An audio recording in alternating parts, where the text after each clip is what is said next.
ఆంధ్రప్రదేశ్ రాజకీయాల్లో ఎన్ఆర్ఐ మహిళ శైలా చేసిన లైంగిక వేధింపుల ఆరోపణలు తీవ్ర చర్చకు దారితీశాయి. అమెరికాలోని డల్లాస్లో జరిగిన నాటా మహాసభల సందర్భంగా ఓ మంత్రి తనతో అసభ్యంగా ప్రవర్తించారని ఆమె ఆరోపించారు. ఈ వ్యవహారంపై వైఎస్ఆర్ కాంగ్రెస్ పార్టీ ఎమ్మెల్సీ మహిళా విభాగం రాష్ట్ర అధ్యక్షురాలు వరుదు కళ్యాణి స్పందించారు. విశాఖలో మీడియాతో మాట్లాడిన ఆమె కూటమి ప్రభుత్వం అధికారంలోకి వచ్చిన తర్వాత రాష్ట్రంలో మహిళలకు భద్రత కరువైందని ఆరోపించారు. మహిళలపై జరుగుతున్న ఘటనలు ఇప్పుడు ఖండాంతరాలు దాటుతున్నాయని విమర్శించారు. ఎన్ఆర్ఐ మహిళ శైలా చేసిన ఆరోపణలపై ప్రభుత్వం వెంటనే స్పందించాలని, ఆరోపణలు ఎదుర్కొంటున్న మంత్రిపై చర్యలు తీసుకోవాలని డిమాండ్ చేశారు. నైతిక బాధ్యత వహిస్తూ ఆ మంత్రిని తక్షణమే బర్తరఫ్ చేయాలని వరదు కళ్యాణి కోరారు. మరి ఆ మంత్రి మీ ముగ్గురు మహిళా మంత్రులు కలిపి మెడపట్టి బయటికి గెంటేసే ధైర్యం మీకుందా? ముగ్గురు మంత్రులకి, మహిళా మంత్రులకి నేను అడుగుతున్నాను.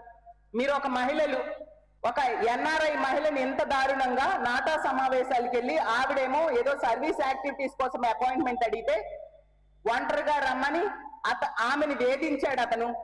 ఏ విధంగా అలాంటి వ్యక్తితో పాటు కేబినెట్ సమావేశంలో మీరు పాల్గొంటారు? చంద్రబాబు నాయుడు గారి మీద ఒత్తిడి తీసుకొచ్చి అతన్ని శిక్షించాల్సిన బాధ్యత మహిళలైన మీ ముగ్గురు మీద లేదా అని నేను అడుగుతూ ఉన్నాను. అలాగే ఆవిడ తన పోస్టులో స్పష్టంగా ప్రధానమంత్రి గారిని, అలాగే కేంద్ర హోంమంత్రి గారిని, సీఎంని, అలాగే డిప్యూటీ సీఎం అయిన పవన్ కళ్యాణ్ గారిని కూడా జోక్యం చేసుకోమని పెట్టడం జరిగింది.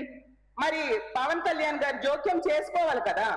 ఎవరైనా మహిళ మీద చేయేస్తే తాట తీస్తాను అని డైలాగులు చెప్పారు కదా, మహిళల్ని వేధిస్తే తాట తీస్తాను అని చెప్పారు కదా పవన్ కళ్యాణ్ గారు. మరి మీరు ఈ మంత్రి మీద చర్య తీసుకోవాలా లేదా?